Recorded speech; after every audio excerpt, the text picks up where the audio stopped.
السلام علیکم ورحمۃ اللہ وبرکاتہ۔ جس کے دل پر کوئی بھی غم ہے کسی بھی چیز کا، اولاد کی طرف سے، ازواج کی طرف سے، یا مال کی طرف سے، یا کسی بھی طرح کا کوئی غم، ہم، فکر، پریشانی، اس کو انہی کلمات کو لازم کر لینا چاہیے اور اسی جذبے کے ساتھ پڑھنا چاہیے جس جذبے کے ساتھ یونس علیہ السلام نے پڑھا تھا۔ وَنَجَّيْنَاهُ مِنَ الْغَمِّ، اس وقت وہ غم میں گھرے ہوئے تھے تو اللہ نے ان کو نجات دے دی۔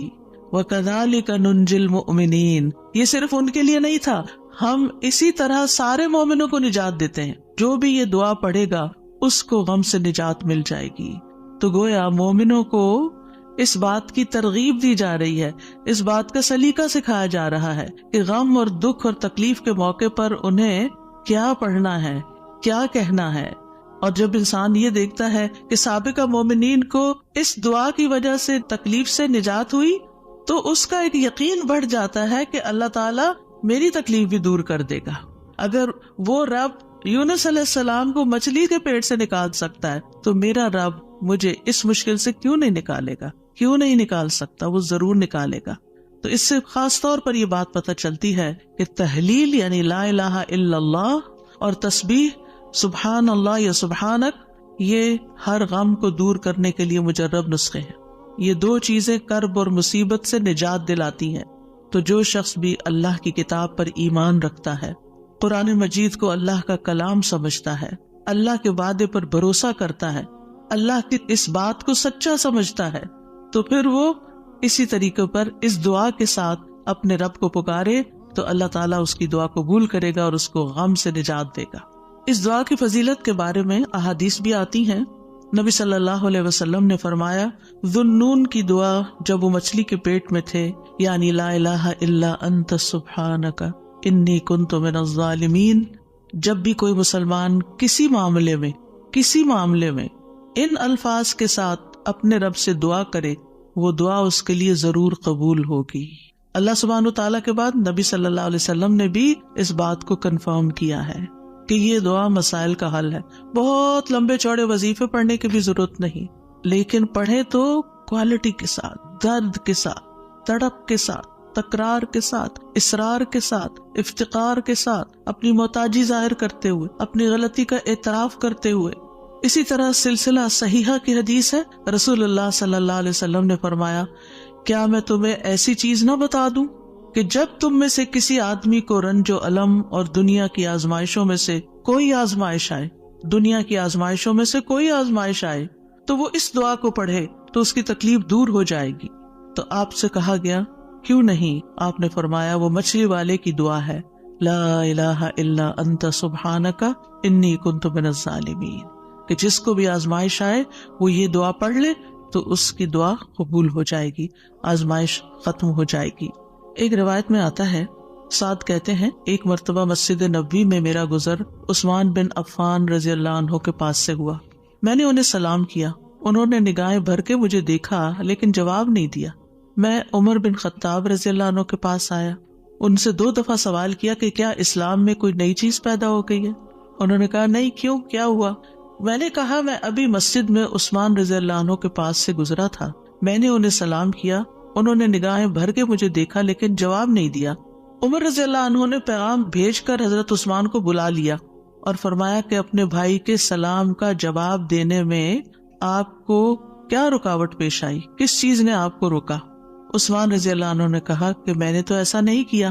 سعد کہتے ہیں میں نے کہا بالکل ایسا ہی کیا ہے۔ کہتے ہیں حتیٰ کہ عثمان رضی اللہ عنہ نے قسم کھا لی تو میں نے بھی قسم کھا لی۔ پھر عثمان رضی اللہ عنہ کو کچھ یاد آ گیا تو انہوں نے کہا بلا واستغفر اللہ واتوب الیہ، ہاں ایسا ہوا ہے، میں اللہ سے معافی مانگتا ہوں اور توبہ کرتا ہوں۔ آپ ابھی میرے پاس سے گزرے تھے، دراصل میں اس وقت ایک بات سوچ رہا تھا جو میں نے رسول اللہ صلی اللہ علیہ وسلم سے سنی تھی، اور اللہ کی قسم جب بھی مجھے وہ بات یاد آ جاتی ہے میری آنکھیں پتھرا جاتی ہیں اور میرے دل پہ پردہ آ جاتا ہے، یعنی مجھے اپنی ہوش نہیں رہتی۔ کہتے ہیں سعد نے کہا میں آپ کو اس کے بارے میں بتاتا ہوں۔ رسول اللہ صلی اللہ علیہ وسلم نے ایک مرتبہ کسی گفتگو کی ابتدا میں ایک دعا کا ذکر کیا تھا۔ تھوڑی دیر کے بعد ایک دیہاتی آیا، اس نے آپ کو مشغول کر لیا، یہاں تک کہ جب رسول اللہ صلی اللہ علیہ وسلم کھڑے ہوئے تو میں بھی آپ کے پیچھے پیچھے چلا گیا۔ جب مجھے اندیشہ ہوا کہ جب تک میں آپ کے قریب پہنچوں گا آپ اپنے گھر پہنچ چکے ہوں گے تو میں نے اپنا پاؤں زمین پر مارا تو رسول اللہ صلی اللہ علیہ وسلم نے میری طرف توجہ کی. پوچھا یہ کون ہے؟ ابو اسحاق ہے. کہتے ہیں میں نے عرض کیا جی یا رسول اللہ صلی اللہ علیہ وسلم. آپ نے فرمایا کیا بات ہے؟ کہتے ہیں میں نے عرض کیا کہ آپ نے ہمارے سامنے ابتدا میں ایک دعا کا تذکرہ کیا تھا اور پھر ایک دیہاتی نے آپ کو مشغول کر لیا اور آپ نے وہ بتائی نہیں دعا. آپ نے فرمایا ہاں وہ یونس علیہ السلام کی دعا ہے جو انہوں نے مچھلی کے پیٹ میں مانگی تھی, یعنی لا الہ الا انت سبحانک انی کنت من الظالمین. کوئی بھی مسلمان جب بھی کسی معاملے میں ان الفاظ کے ساتھ دعا کرے گا تو دعا ضرور قبول ہوگی. اب آپ دیکھیے کہ یہ صحابہ ہیں, یعنی کہنے کو تو یہ حدیث کا آخری حصہ میں سنا کے آگے چلتی, لیکن مجھے یہ بات اس لحاظ سے اچھی لگتی ہے کہ اس میں ہمارے سیکھنے کی کچھ اور باتیں بھی ہیں. وہ یہ کہ اتنے جلیل القدر صحابی جو رسول اللہ صلی اللہ علیہ وسلم کے انتہائی قریب تھے, یعنی ان سے پائس امت میں کون ہو سکتا ہے؟ حضرت عمر ہو, حضرت عثمان ہو, حضرت علی ہو, حضرت ابوبکر رضی اللہ عنہ ہو, لیکن انسان تھے اور ان پر بھی ایسی غیر معمولی کیفیات آتی تھی کہ وہ اپنی سوچوں میں یا اپنے حالت میں ایسے مشغول ہوتے تھے کہ ان کو سامنے کی چیز نظر نہیں آتی تھی. بعض اوقات ایسا کوئی غم ہوتا ہے, کوئی بات ہوتی ہے, ہو سکتا ہے نبی صلی اللہ علیہ وسلم نے آپ کی آخری وقت کے بارے میں فتنوں کی کوئی پیشن گوئی کی ہو, کیونکہ یہاں بات کا نہیں پتہ چلتا کہ کون سی بات ان کو ہر چیز بلا دیتی تھی.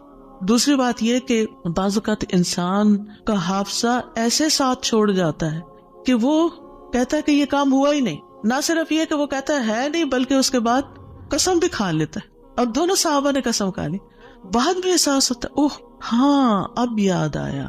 ہو سکتا ہے آپ کے ساتھ کبھی ایسا کوئی مرحلہ ہوا اور اس کے بعد کس قدر شرمندگی ہوئی. پچھلے دنوں میرے ساتھ یہی ایک معاملہ ہوا. کسی نے مجھے کچھ امانت دی کسی کو دینے کے لیے اور میں جلدی میں تھی, وہ جلدی سڑک کے ڈرار میں بھول گئی. اس کے بعد جس کی امانت تھی اس نے مجھ سے پوچھا تو میں نے کہا کہ بالکل نہیں, مجھے تو کچھ پتا نہیں, کچھ پتا نہیں. 2-3 دفعہ انہوں نے پوچھا, انہوں نے ہر دفعہ کہا مجھے کچھ پتا نہیں, ایسا کچھ بھی نہیں. لا حول ولا قوت الا باللہ. پھر جب اس شخص سے پوچھا گیا تو پھر دور جا کے مجھے یاد ہے, ہاں وہ میں نکل رہی تھی اور جلدی میں ایسے ہوا تھا. اور میں سوچوں کہ یا اللہ ایسی پھر تکلیف ہوتی ہے نا اندر, اتنی دفعہ میں نے غلط بیانی کی. حافظے کی کمزوری ہے اس انسیڈنٹ کو بالکل بھول جانے کی وجہ سے. خاص طور پر اگر میں کلاس کے لیے نکل رہی ہوں اور مجھے کوئی کچھ بات کہے تو مجھے سمجھ نہیں آتی یہ کیا کہہ رہا ہے.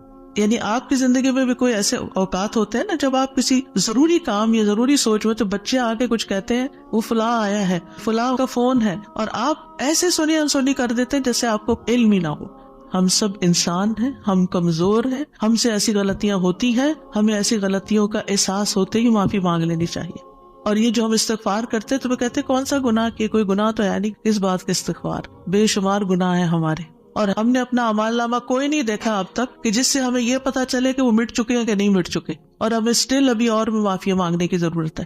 تو جب تک ہماری جان میں جان ہے ہم سے کچھ نہ کچھ غلطیاں کمیاں کوتاہیاں ہوتی رہیں گی, جانے انجانے. خلق الانسان ضعیفا, ہم کمزور پیدا کیے گئے, چاہے ہم نیکی کے, علم کے, اخلاق کے کسی بھی مرتبے پر ہوں, ہم کمزور ہیں, ہم میں کوئی بڑائی نہیں ہے اور ہم سب غلطیاں کرتے ہیں. تو ہونا کیا چاہیے, جو ہی یاد آئے غلطی تو غلطی کا اعتراف کر لینا چاہیے, معافی مانگ لینی چاہیے, بندوں سے بھی مانگ لینی چاہیے, اللہ سے بھی معافی مانگ لینی چاہیے, اور پھر اللہ تعالیٰ کی طرف رجوع کرنا چاہیے. اللہ سبحانہ تعالیٰ معاف کر دینے والا ہے اور وہی ایک اکیلا ہے جو مشکلات سے نکال سکتا ہے. یہ پکا یقین ہونا چاہیے, اور جتنا زیادہ یہ یقین ہوگا نا اتنا ہی زیادہ ہم اللہ کی طرف رجوع کریں گے, اتنا ہی زیادہ محبت کے ساتھ پھر اللہ ہی کو پکاریں گے کہ دروازہ یہی ہے جس کو کٹکھٹانا ہے, ہمیں ادھر سے ہی مسئلہ حل ہونا ہے اور کوئی رستہ نہیں ہے. جتنی توحید خالص ہوگی اتنی دعا مؤثر ہوگی. اور یہ دعا جو ہے اس کو دعا الکرب بھی کہا جاتا ہے, تکلیف دور کرنے والی دعا. ہمارے ہاں اس کو آیت کریمہ کہا جاتا ہے, ورنہ ہر آیت کریمہ ہے. کریمہ کا مطلب معزز, اور اس کی کوئی گنتی مقرر نہیں ہے, لیکن اگر آپ تکرار سے پڑھیں, 100 دفعہ پڑھ لیں, 20 دفعہ پڑھ لیں, 50 دفعہ پڑھ لیں, ضرور پڑھ لیں, وہ منع بھی نہیں ہے, لیکن ایک مخصوص تعداد میں پڑھنے سے ہی مشکل کا حل ہونا, یہ یقین رکھنا یہ غلط ہے, ایسا نہیں ہونا چاہیے. تو اس دعا میں پھر دہرا دیتی ہوں کیونکہ اصل سبق یہ ہے جو آپ کو سیکھنا ہے, اور دعا تو آپ کو سب کو آتی پہلے سے بھی پتا ہے, اور یہ حدیثیں بھی سنی ہوئی ہیں.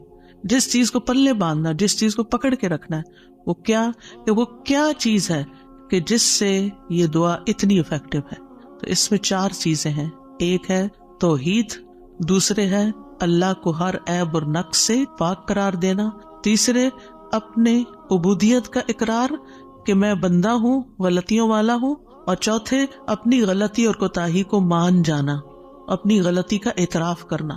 جس بندے کے اندر یہ 4 چیزیں ہوں گی، جس دعا میں یہ 4 چیزیں آ جائیں گی، انشاءاللہ وہاں مسائل حل ہو جائیں گے. اور پھر آپ دیکھیے کہ انسان کا نفس جو ہے نا، ایک دم ذرا سی بھی کوئی اس کو چیز ملے، کچھ حاصل ہو تو ایک سرکشی کا شکار ہو جاتا ہے، تکبر اور غرور میں آ جاتا ہے. تو اپنے آپ کو تکبر اور غرور سے نجات دینا ہے، کیونکہ کچھ لوگوں کا خیال ہوتا ہے کہ I am very important and I can do every thing, اور میں سب کچھ کر سکتا ہوں، اور سیلف ریلائنس ہوں، میں سیلف میڈ ہوں، اور پتہ نہیں کیا کیا اپنے بارے میں جھوٹی توقعات اور اپنے آپ کو بڑھا چڑھا کے پیش کرنا اور اپنے آپ کو بڑی چیز سمجھنا. یہ چیزیں اللہ تعالیٰ کو پسند نہیں. لیکن افسوس یہ کہ یہاں کے کلچر کی وجہ سے یہ چیزیں ہمارے بچوں کے اندر اتنی انسٹل ہو گئی ہیں کہ وہ ایک ایروگنس کے لیول تک بعض اوقات اخلاق پہنچ جاتا ہے، جو کہ انتہائی خطرناک ہے. تو بچوں کی تربیت میں یہ ایلیمنٹ یاد رکھیں کہ ان کو کانفیڈینس دیں کہ یو کین ڈو، آپ ٹرائی کرو، آپ کر سکتے ہو، اللہ نے آپ کو یہ اور یہ اور یہ دیا، نعمتوں کو یاد کرائیں، لیکن اس کی ایک لکیر کھینچے، اس سے آگے نہیں جائیں. یو آر ناٹ ایوری تھنگ، کرنے والا اللہ ہے. انسان صرف اسباب اختیار کرتا ہے، لیکن ساری طاقت لا حول ولا قوت الا باللہ. اور پھر یہ کہ اللہ تعالیٰ کی جو خالق کی عظمت ہے اور اس کی جو اہمیت ہے ہماری زندگی میں، اس کا اظہار اور اقرار کرنا اور اس کو پاک قرار دینا اور اس سے ظلم کی نفی کرنا کہ آپ ظالم نہیں، میں ظالم ہوں، انی کنت من الظالمین، اور غلطیاں میری ہیں، یہ بہت ضروری ہے. جہاں تک غم اور پریشانی کا تعلق ہے زندگی میں، تو یاد رکھیے کہ غمگین رہنا ایمان کی علامت نہیں. ٹھیک ہے، یعنی ہر وقت غمگین نہیں رہنا چاہیے. غم ایمان کے مراتب میں سے نہیں. ابن قیم رحمہ اللہ کہتے ہیں، جان لیں غم راستے کی رکاوٹوں میں سے ہے. یعنی اللہ کی طرف جانے والا جو راستہ ہے، سالک کہتے ہیں نا جانے والے کو، آپ نے سنا ہوگا لفظ سالک. تو اللہ کی طرف جانے والا جو راستہ ہے، غم اس راستے کی رکاوٹ ہے. غم آپ کی ہمت، طاقت، صلاحیت کو کم کرتا ہے، آپ کی عبادت میں رکاوٹ ڈالتا ہے. آپ نماز شروع کر لیتے ہیں، آپ کو پتہ ہی نہیں ہوتا کہ کیا پڑھ رہے ہیں. آپ دعا مانگنے لگتے ہیں، آپ کا دل اڑا ہوا ہوتا ہے، آپ کو سمجھ نہیں آتی آپ کیا بول رہے ہیں. تو غم سے ہمیشہ پناہ مانگے کہ ہم پر غم نہ آئے. وہ کہتے ہیں یہ ایمان کے مراتب اور مقامات میں سے نہیں، اور نہ ہی اللہ کے راستے پر چلنے والوں کی منازل میں سے ہے. یہی وجہ ہے کہ اللہ نے کسی ایک جگہ پر بھی غم کرنے کا حکم نہیں دیا. صبر کا حکم دیا، شکر کا حکم دیا، توکل کا دیا، لیکن غم کرنے کا حکم نہیں دیا کہ غم کرو، غمگین رہو. اور نہ ہی غم کی کہیں تعریف فرمائی ہے، بلکہ غم سے منع کیا ہے. غم مصیبتوں میں سے ایک مصیبت ہے، اور ہمیں دعا کرتے رہنا چاہیے کہ اللہ تعالیٰ اس مصیبت کو ہم سے دور ہی رکھے. یہی وجہ ہے کہ جنتی لوگ جنت میں پہنچ کر کیا کہیں گے؟ الحمدللہ الذی اذہب عنا الحزن. سب تعریفیں اللہ کے لیے ہیں جس نے ہم سے غم دور کر دیا. یعنی جنتی جنت میں جا کر جس چیز سے خوش ہوں گے وہ کیا کہ جنت میں غم نہیں ہے، کوئی پریشانی نہیں ہے. اللہ سبحانہ و تعالیٰ بندے کو غمگین ہونے سے منع فرماتا ہے. سورۃ آل عمران میں جنگ احد کے سلسلے میں اللہ تعالیٰ فرماتے اذ تسعدون ولا تلوون علی احد والرسول يدعوكم في اخراكم فاصابكم غما بغم لكي لا تحزنوا على ما فاتكم ولا ما اصابكم والله خبير بما تعملون. اور وہ وقت یاد کرو جب جنگ احد میں تم بھاگے چلے جا رہے تھے اور کسی کی طرف مڑ کر بھی نہ دیکھتے تھے، حالانکہ اللہ کا رسول تمہیں پیچھے سے بلا رہا تھا. پھر اللہ نے تمہیں رنج پر رنج دیے تاکہ تم ایسی بات پر غم نہ کرو جو تمہارے ہاتھ سے نکل جائے، اور نہ ایسی مصیبت پر غم کرو جو تم پہ نازل ہو، اور جو کام بھی تم کرتے ہو اللہ ان سے خوب واقف ہے. یعنی یہ ٹریننگ ہو رہی تھی. یعنی ایک کے بعد ایک صدمہ کیوں آیا؟ تاکہ غم زندگی سے نکل ہی جائے. پھر فرمایا وَلَا تَهِنُوا وَلَا تَحْزَنُوا وَأَنْتُمُ الْأَعْلَوْنَ إِن كُنتُم مُؤْمِنِينَ. اتنی تکلیف اٹھا کے، سب سے بڑی تکلیف مسلمانوں کے لیے کیا تھی کہ نبی صلی اللہ علیہ وسلم کا دانت مبارک شہید ہو گیا تھا اور آپ کو چوٹ لگی تھی اور آپ گر پڑے تھے. تو یہ بہت بڑا صدمہ تھا. 70 لوگ شہید ہو چکے تھے، گھر گھر میں آفت آ گئی تھی. لیکن اتنے بڑے صدمے کے بعد بھی اللہ تعالیٰ کا حکم کیا ہے؟ وَلَا تَهِنُوا وَلَا تَحْزَنُوا. غمگین مت رہو، غم نہیں کرو. غم کا موقع ہے، غم کی بات ہے، لیکن فوراً نہیں، غم نہیں کرنا، کیونکہ غم انسان کو کھوکھلا کر جاتا ہے، غم انسان کو کمزور کر جاتا ہے. تمہیں تو آئندہ ابھی اور مقابلے کرنے ہیں، اور اگر تم غم منانے بیٹھ گئے تو ہمت، جرت سب کچھ چلا جائے گا. بزدل ہو جاؤ گے. غم ایک مصیبت نہیں، غم مصیبتوں کی لائن لے کے آتا ہے، ایک کے بعد ایک مصیبت اس کے ساتھ چلی آتی ہے، اس لیے غمگین نہیں ہونا. موسیٰ علیہ السلام کی والدہ نے جب موسیٰ علیہ السلام کو چھوڑنا تھا دریا میں تو اللہ تعالیٰ نے ان کی طرف الہام کیا کہ بچے کو دودھ پلاتی رہو ابھی، پھر جب تجھے اس کے قتل کا خوف ہو تو اسے دریا میں ڈال دینا. اور کیا کرنا؟ وَلَا تَخَافِي وَلَا تَحْزَنِي، نہ خوف کرنا نہ غم کرنا. اللہ اکبر. کوئی بھی ماں جس کا بچہ چھوٹا ہو وہ تو کسی دوسرے کے ہاتھ میں بھی بچے کو دیتے ہوئے خوف اور غم کا شکار ہوتی ہے. خوف کیا ہوتا ہے؟ پتہ نہیں گرا ہی نہ دے بچے کو، اور غم کیا ہوتا ہے کہ جدائی ہو گئی ہے بچے سے، پتہ نہیں یہ کیا سکھا دیں اس کو، پتہ نہیں یہ کیسے پیش آئے اس سے. تو ماں اگر اپنا بچہ کسی اور کو دیتی ہے تو غمگین ہوتی، کہاں یہ کہ باسکٹ میں ڈال کے دریا میں ڈال دو، اور ساتھ اللہ کا حکم خوف اور غم کرنا ہی نہیں. اب بتائیں کیا کرے، کیسے دل کو تھامے؟ یہی اصول سیکھ لے زندگی کے لیے. جہاں کہیں غم پاس آئے، کہیں رونا آئے، کہیں دکھی ہو، اللہ تعالیٰ کا یہ فرمان یاد کر لیں. اور ہے بھی عورت کے لیے، وَلَا تَخَافِي وَلَا تَحْزَنِي، اپنے آپ کو خود یاد کرائیں. وَلَا تَخَافِي وَلَا تَحْزَنِي کہتی رہے، وَلَا تَخَافِي وَلَا تَحْزَنِي، نہ خوف کرو نہ غم کرو، اللہ ہے نا، اللہ مشکل آسان کر دے گا. جس چیز پر بھی تکلیف غم ہوتا ہے اللہ تعالیٰ دن بدلیں گے، یہ سارے حالات بدل جائیں گے. آپ اگر اپنے ماضی کو دیکھیں، کتنے ہی واقعات ایسے ہوئے جن پہ آپ بے حد غمگین ہوئے، پھر ابھی کیوں نہیں ہو رہے؟ تو گزر گیا نا. تو اگر اس وقت بھی تھوڑا کنٹرول کر لیتے تو اچھا ہی تھا. کیونکہ یہ جو سٹریس ہوتا ہے نا، اور یہ غم اور خوف کا مجموعہ سٹریس پھر بن جاتا ہے. اور یہ جو سٹریس ہوتا ہے نا، یہ انسان کو بیمار کر دیتا ہے، فزیکلی بھی کمزور کرتا ہے، اور ایمانی اعتبار سے بھی کمزور کرتا ہے، روحانی اعتبار سے کمزور کرتا ہے. انسان کا دل کمزور ہو جاتا ہے، چھوٹی سی بات سنتا ہے تو اس کے حواس باختہ ہو جاتے ہیں، کسی بھی چیز کا مقابلہ نہیں کر پاتا. تو اللہ سبحانہ و تعالیٰ نے ان کو کہا غم نہ کرو، بے شک ہم اسے تیرے پاس واپس لانے والے ہیں، واپس ہمارے ہی پاس آئے گا. اور آپ اپنا بچہ کسی کو بھی دیتے ہیں تو واپس آپ ہی کے پاس آتا ہے، اور اسے رسولوں میں سے بنانے والے، اللہ یہ کہ اللہ اپنے پاس بلا لے، پھر تو ہم سے زیادہ اللہ کا ہے نا. انا للہ و انا الیہ راجعون. نبی صلی اللہ علیہ وسلم نے غار ثور میں کیا کیا تھا؟ اذ ہما فی الغار اذ یقول لصاحبہ لا تحزن، غم نہیں کرنا، ان اللہ معنا. یعنی کس طرح بے یار و مددگار انسان ایک ایسی جگہ پر ہو جہاں ساری قوم دشمن بنی ہوئی ہو اور پھر بھی غم نہ کرے، سارے ساتھ چھوڑ دے، الٹا مخالفت کرے، جان کے دشمن بن، پھر بھی غم نہیں کرو، غم نہیں کرو. اور حضرت ابوبکر تو نبی صلی اللہ علیہ وسلم کے لیے غمگین ہو رہے تھے نا. ابن قیم کہتے ہیں 4 چیزیں جسم کو برباد کر دیتی ہیں: پریشانی، غم، بھوک اور بیداری. پریشانی اور غم پختہ عزم کو کمزور کر دیتے ہیں اور دل میں کمزوری پیدا کر دیتے ہیں، اور بندے اور اس کے کاموں میں محنت کرنے کے درمیان رکاوٹ بن جاتے ہیں جو کام اس کے لیے مفید ہوتے ہیں. یعنی آپ پروڈکٹیو نہیں رہتے، اور یہ سفر کا راستہ کاٹ دیتے ہیں. یعنی جو اللہ کی طرف جانے کا راستہ ہوتا ہے نا، اسے کاٹ دیتے ہیں اور اس کو پسپائی کی طرف الٹا کر دیتے ہیں، یا رکاوٹ بن کر اس کو سفر سے روک دیتے ہیں. یعنی وہ اللہ کی طرف جانا ہی بند کر دیتا ہے. یعنی ایک شخص اچھا بھلا کچھ سیکھ رہا ہوتا ہے، کلاسز جوائن کی بھی ہوتی ہے، کوئی کام کر رہا ہوتا ہے، یا کسی بات سے غمگین ہو جاتا ہے، جانا ہی چھوڑ دیتا. ابھی کیوں نہیں آ رہے؟ بس ڈپریشن کا شکار ہے، کہیں جانے کو دل نہیں کرتا. آپ اچھا بھلا ایک کام کر رہے تھے، آپ بیکار ہو کے بیٹھ گئے، کیا یہ نقصان نہیں ہے؟ اور اس غم کی حالت میں انسان کی عقل ایسے ماری جاتی کہ اس کو اپنا نقصان بھی نہیں سمجھ آتا، کہ میں اپنا ہی نقصان کر رہا ہوں، اپنے آپ کو کھا رہا ہوں. غم کیا ہے؟ خود کو کھانا.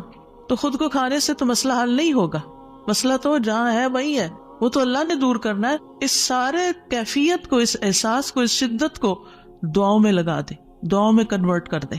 امام ابن قیم کہتے ہیں یا اس کے علم سے رکاوٹ بن جاتے، علم کے لیے رکاوٹ بن جاتا ہے غم. تو یہ چیزیں سفر پر جانے والے کی پشت پہ بہت بھاری بوجھ ہیں: پریشانی، غم، بھوک اور بیداری. یعنی جو صحیح نیند نہیں لیتا رات کی، جو صحیح فوڈ نہیں لیتا، یعنی اپنی ضرورت کی غذا نہیں لیتا، اور جو غم اور پریشانی کا شکار رہتا ہے، وہ شخص کسی کام کا نہیں رہتا، بیکار، نکما. اور آپ دیکھیں جب انسان بیکار ہوتا ہے نا، جو کوئی کام کا نہیں ہوتا، کسی کی خدمت اور مدد میں نہیں ہوتا، وہ تنہا ہو جاتا ہے، اس کی کوئی قدر و قیمت نہیں رہتی، کوئی اس کو لک فارورڈ نہیں کرتا، کوئی اس سے محبت نہیں کرتا. بیکار انسان اپنی قدر گنوا دیتا ہے. وہ کہتے ہیں پنجابی کا محاورہ ہے، چم نہیں کم پیارا. چم کا مطلب ہوتا ہے چمڑا، اسکن. یعنی اگر آپ کی اسکن بڑی گلو کر رہی ہے تو وہ کسی کو اچھی نہیں لگے گی، آپ جتنا چاہیں میک اپ لگا کے خوبصورت بن کے آ جائیں، لیکن اگر آپ کام کے بندے ہیں نا، کسی کے آپ کام کرتے ہیں، آپ پروڈکٹیو ہیں، آپ کسی کے مددگار ہیں، تو ہر کوئی آپ سے پیار کرے گا. یہ ایک اصول، ایک فطرت کی بات ہے. چاہے اپنے بچے ہی کیوں نہ ہو، اگر وہ بیکار رہنے کے عادی ہو گئے ہیں تو آپ دن رات ان پہ غصہ کرتے ہیں کہ تم سست ہو، تم بیکار ہو، تم کسی کام کے نہیں ہو. اور اس کو بیکار کس چیز نے کیا؟ فکر، پریشانی، غم، دکھ، تکلیف، ان چیزوں نے. تو ان کا علاج کرنا ہوگا. ابراہیم بن ادہم کہتے ہیں غم دو طرح کے ہوتے ہیں، ایک غم تمہارے حق میں ہے اور ایک غم تمہارے خلاف ہے. پس وہ غم جو تمہارے حق میں ہے وہ آخرت کے بارے میں غم کرنا ہے. سارے غموں کو ایک میں ڈھال لے، اور وہ ہے آخرت کا غم کہ وہاں میرا کیا ہوگا، کیا میں جنت میں جا سکوں گی یا نہیں.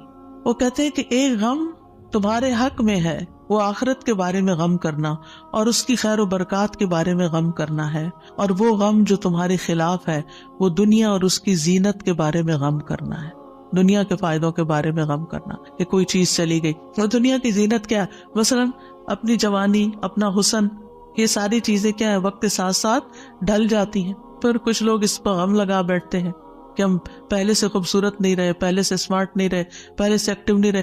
اور کچھ لوگ تو ہر وقت رونا ہی روتے رہتے ہیں، اب میرا حافظہ کمزور ہو گیا ہے، اب میں سوچ نہیں سکتی. ایک خاتون کو میں جانتی ہوں، پچھلے 20 سال سے یہی بات ہر وقت کرتی ہے جب ملتی ہے. اتنی بیزاری ہوتی ہے ایسی باتیں سن کے، کیونکہ جب آپ ایسی باتیں کرتے رہتے ہیں نا تو اس سے آپ دوسروں کو بیزار کرتے ہیں اور اپنی قدر کھوتے ہیں کہ اچھا اب یہ بندہ بیکار ہو گیا ہے، اب یہ کام کا نہیں رہا، چھوڑو اس کو. ہم کیا چاہتے ہیں؟ ہمدردی لینا دوسرے سے، یہ کہہ کے کہ میں کمزور ہوں، بیمار ہوں. ہم سمجھتے دوسرے ہمدردی کریں، ایک دن کریں گے، 2 دن کریں گے، پھر کیا ہوگا؟ ہر وقت تھوڑی کریں گے. ہر وقت ہائے ہائے کرتے رہنے سے آپ دوسروں کو بیزار کرتے ہیں. المؤمن القوی خیر و احب الی اللہ من المؤمن الضعیف. قوی مومن، طاقتور مومن بہتر ہے، اچھا ہے، خیر ہے، اور اللہ کو زیادہ پیارا ہے کمزور مومن سے. اب آپ اللہ کے پیارے بننا چاہتے ہیں یا نہیں؟ بننا چاہتے ہیں تو بہادر ہو جائیں، ہوشیار ہو جائیں، غموں کا رونا اتار پھینکیں. پھر آپ دیکھیے ابن قیم کہتے ہیں جب انسان صبح کرے اور شام کرے اور اس کی صرف ایک ہی فکر ہو اور وہ ہے اللہ سبحانہ وتعالیٰ کے ساتھ رابطہ جوڑنا، تو ایسے انسان کی تمام ضرورتوں کو اللہ اپنے ذمے لے لیتا ہے. ساری ضرورتیں، یعنی آپ اللہ تعالیٰ کے ساتھ کنیکٹ رہیں اور لوگوں کو بھی اللہ سے کنیکٹ کریں. آپ کے کام اللہ کے ذمہ، اور اللہ تعالیٰ اس سے ہر پریشان کرنے والے کام کا ضامن ہو جاتا ہے. سبحان اللہ، کتنی بڑی بات ہے. اور اس کے دل کو اپنی محبت کے لیے، اس کے زبان کو اپنے ذکر کے لیے اور اس کے اعضاء کو اپنی اطاعت کے لیے فارغ کر دیتا ہے.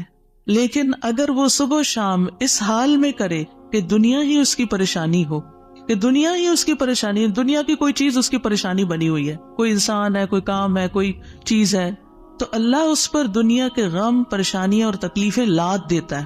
ایک پریشانی ہے نا، ایک اور آ جائے گی، ایک اور آ جائے گی، اور آ جائے گی، کٹھی ہو جائیں گی. اس کو اس کے نفس کے حوالے کر دیتا ہے. تو اللہ اس کے دل کو اپنی محبت سے ہٹا کر مخلوق کی محبت میں مشغول کر دیتا ہے. یہ بھی ایک سزا ہوتی ہے کہ انسان انسانوں کی محبت کا قیدی ہو جاتا ہے. ان کی خوشی سے انسان خوش، ان کے غم سے انسان غمگین.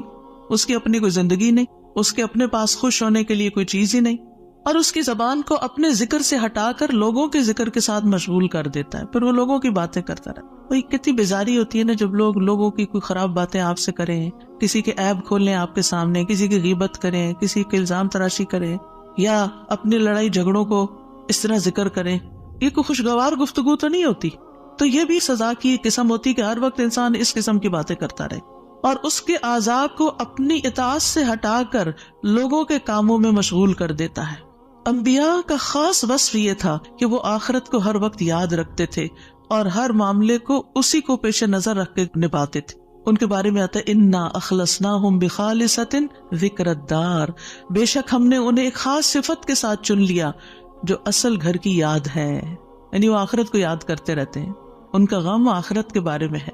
سورۃ الانبیاء میں ہی آتا ہے انہم کانوا یسارعون فی الخیرات ویدعوننا رغبا ورہبا وکانوا لنا خاشعین. یقیناً وہ نیکیوں میں جلدی کرتے تھے اور ہمیں رغبت اور خوف سے پکارتے تھے اور ہمارے لیے عاجزی کرتے تھے. سفیان ثوری کہتے ہیں وکانوا لنا خاشعین کے بارے میں کہ غم ان کے دلوں میں پھیل کر ان کو پگھلانے والا ہوتا ہے، یعنی اللہ کے حضور جھکانے کے لیے. آخرت کا غم انہیں اللہ کی طرف مائل کرتا ہے، کیونکہ مالک یوم الدین بھی تو وہی ہے نا، فیصلہ بھی قیامت کے دن اسی کے ہاتھ میں ہے. لہٰذا فکر اس بات کی ہونی چاہیے کہ وہ ہمارے حق میں کیسے فیصلہ کرے گا. اللہ کرے کہ رحمت والا معاملہ فرمائے۔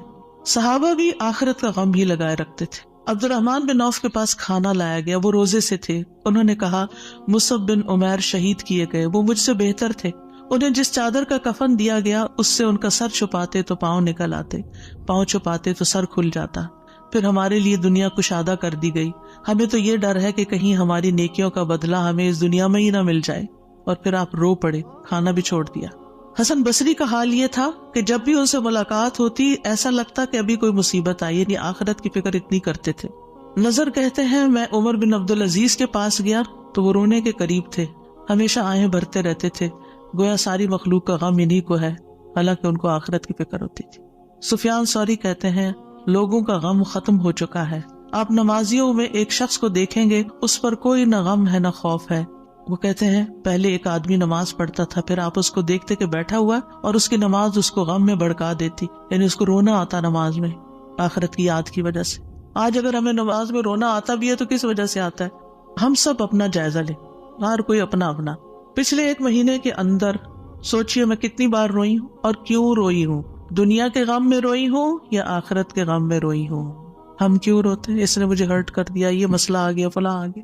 یہ چھوٹے مسئلے ہیں، یہ وقت کے ساتھ ختم ہو جائیں گے، جو آگے آپ بڑھیں گے یہ مسئلے پیچھے رہتے جائیں گے۔ لیکن آگے جو آ رہا ہے نا، کل جس کو دیکھنا ہے وہ ہے مشکل وقت، اس کا غم لگا لیں، پیچھے نہ دیکھیں آگے دیکھیں۔ صحابہ نماز ضائع ہونے پہ غم زدہ ہوتے تھے، عبادت نہ کر سکنے پر غمگین ہوتے تھے، فتنوں میں پڑنے پہ غمگین ہوتے تھے، ہر دن زندگی کو کم کر رہا ہے اس بات میں غمگین ہوتے تھے، اس بات میں نہیں کہ دنیا چھوڑ جائیں گے تو کیا بنے گا، یہ سارے ہمارے مال اسباب اور جو ہم نے اتنی محنت سے کمائے ہیں اس کا کیا ہوگا۔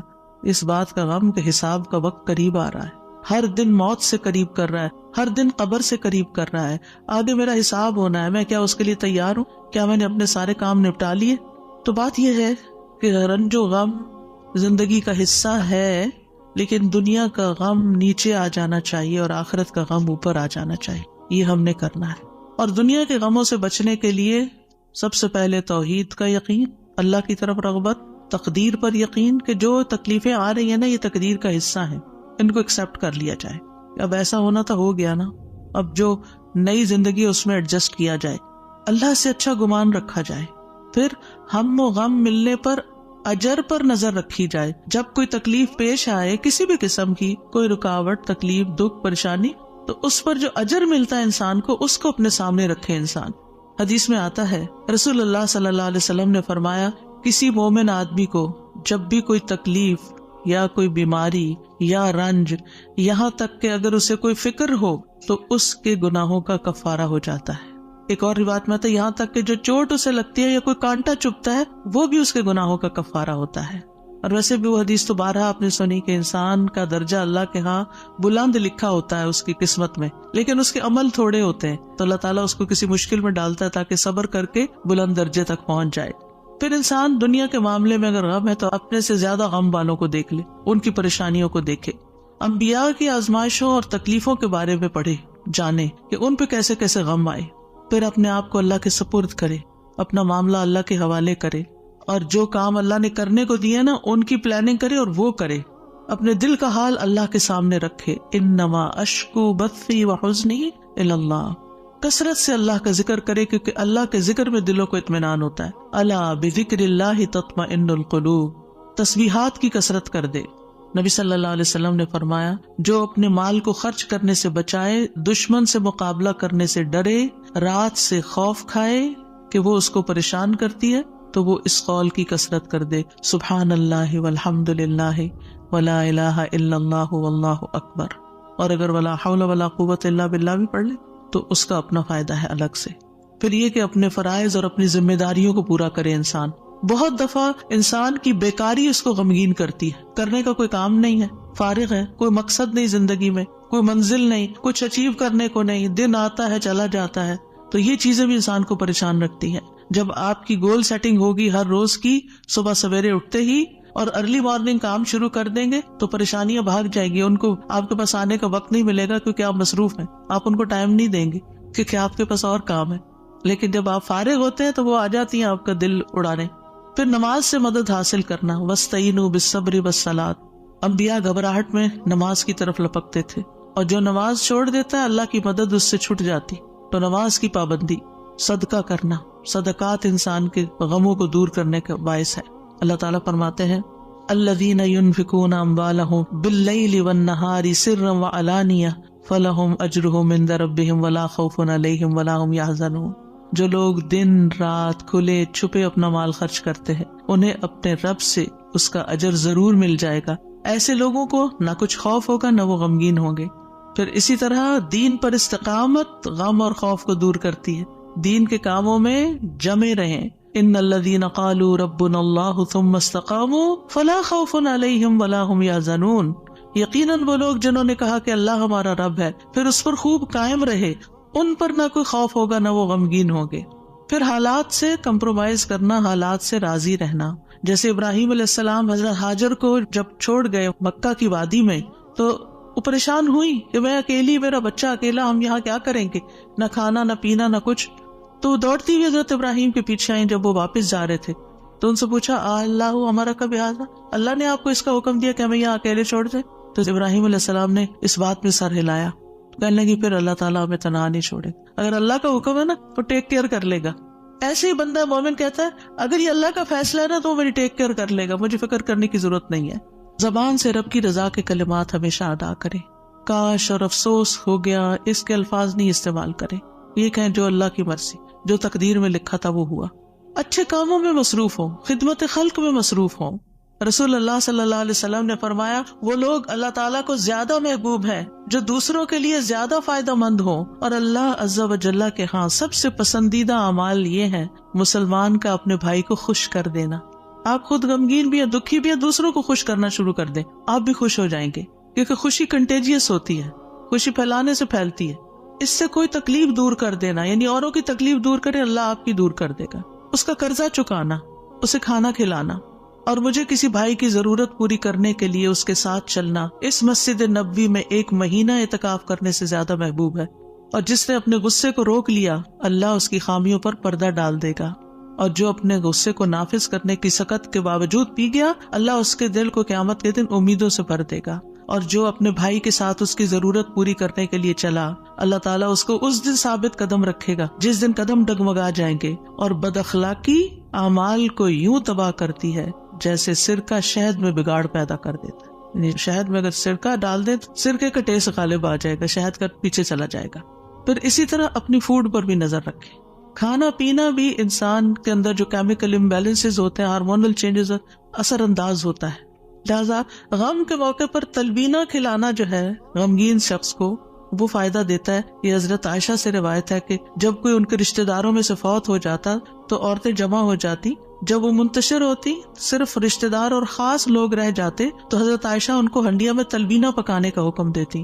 تلبینہ پکایا جاتا، سرید بنایا جاتا، اس پہ تلبینہ ڈالا جاتا. پھر حضرت عائشہ فرماتی اسے کھاؤ کیونکہ میں نے رسول اللہ صلی اللہ علیہ وسلم سے سنا ہے آپ فرماتے تھے تلبینہ مریض کے دل کو تسکین دیتا ہے اور غم بھی کچھ دور کر دیتا ہے. تو رائٹ فوڈ جو ہے وہ آپ کے اندر ایک طاقت لاتی ہے. لیکن عموماً کیا ہوتا ہے جب کوئی غمگین ہوتا ہے کھانا بھی نہیں چھوڑ دیتا. تو اس میں صحیح خوراک کسی کو دینا. اور آپ دیکھیں کہ سرید جو ہے وہ یعنی گوشت کے شوربے میں روٹی توڑ کے ڈالنا اور پھر اس کے اوپر تلبینہ، اتنی زبردست ڈش بنا کے کھانا اور کھلانا جو ہے یہ غموں اور دکھوں تکلیفوں کو، اس سے یہ پتہ چلتا ہے اگر کوئی اداس ہے پریشان ہے تو اس کو اچھا تمہیں اچھا سا کھانا کھلاتے ہیں. تو یہ بھی ایک ریمیڈی ہے. اس کا ماحول چینج کرے، اس کو کہیں لے جائیں. لیکن یہ کبھی کبھی تو ہو سکتا ہے اور کسی وجہ سے ہو سکتا ہے. حضرت عائشہ تو جب کسی کا کوئی فوت ہو جاتا تھا اس کا نسخہ بتا رہی ہیں. لیکن اگر کسی نے روز کی عادت ہی بنا لی ہو، صبح سویرے اٹھے موڈ آف کر لیا، تو اب یہ تو نہیں ہو سکتا نا کہ ہر روز کوئی آپ کو تلبینہ پکا کے کھلائے. اور پھر آخری بات یہ کہ دعاؤں کی کثرت. آیت کریمہ سے علاوہ اللہ اللہ ربی لا اشرک بہ شیئا، نبی صلی اللہ علیہ وسلم اپنے گھر والوں کو جمع کر کے یہ دعا سکھاتے تھے اور فرماتے کہ جب تم میں سے کسی کو کوئی غم یا پریشانی پہنچے تو اسے چاہیے کہ وہ اللہ اللہ ربی لا اشرک بہ شیئا کہے. اللہ اللہ لفظ کی تکرار ہے. 2 دفعہ جب آپ اللہ اللہ کہتے ہیں آپ کا دل ہلکا ہوتا ہے. پھر رب کی صفت کا ذکر ہے، اس میں توحید کا اقرار ہے، اور خالص نیت سے یہ پڑھے تو غم اور تنگی دور ہوگی انشاءاللہ. پھر یا حی یا قیوم برحمتک استغیث، یہ پریشان کن معاملات میں مانگی جانے والی دعا ہے. اس میں اللہ تعالیٰ کا اسم اعظم ہے. اس میں اللہ تعالیٰ کی دو صفات کے ساتھ، دو ناموں کے ساتھ وسیلہ پکڑا گیا ہے، الحی القیوم. اور بہترین وسیلہ جس کے ساتھ دعا کی جائے وہ اللہ کے نام ہے، اللہ تعالیٰ کی صفات ہے. پھر ایک اور دعا ہے، اللہم رحمتک ارجو فلا تکلنی الی نفسی طرفۃ عین واصلح لی شأنی کلہ لا الہ الا انت. اے اللہ میں تیری رحمت کا امیدوار ہوں، تو مجھے آنکھ جھپکنے تک کے لیے میرے نفس کے حوالے نہ کرنا اور میرے سارے معاملات درست فرما دے، تیرے سوا کوئی معبود نہیں. یہ مصیبت زدہ کی دعا ہے. رسول اللہ صلی اللہ علیہ وسلم نے فرمایا دعوات المکروبی، پریشان حال کی دعا. اور اس میں خاص طور پر اللہ کی رحمت کا ذکر ہے کہ اللہ میں تیری رحمت کی امید کرتی ہوں اور میرا نفس تو بڑا کمزور ہے، مجھے اس کے حوالے نہ کرنا ورنہ میں تو پڑ جاؤں گی، اور ایک لمحے کے لیے بھی نہیں. اب دیکھیے بعض اوقات آپ نے ایکسپیرینس کیا ہوگا، یہ میں اپنے پرسنل ایکسپیرینس سے بات کری ہوں، ایک لمحے کے لیے کوئی خیال آ جاتا ہے کسی بھی چیز کا، کوئی ایسی پریشان کن چیز، آپ کا سارا جو سکون ہے وہ برباد ہو کے رہ جاتا ہے. تو میں اس وقت سوچتی ہوں کہ یہ شیطان تھا جس نے وار کیا ہے تاکہ اس بندے کا جو اطمینان قلب اور سکون اور خشوع اور سب برباد ہو. یعنی وہ ایسے تیر چلاتا ہے جیسے. فوراً یہ دعا پڑھے.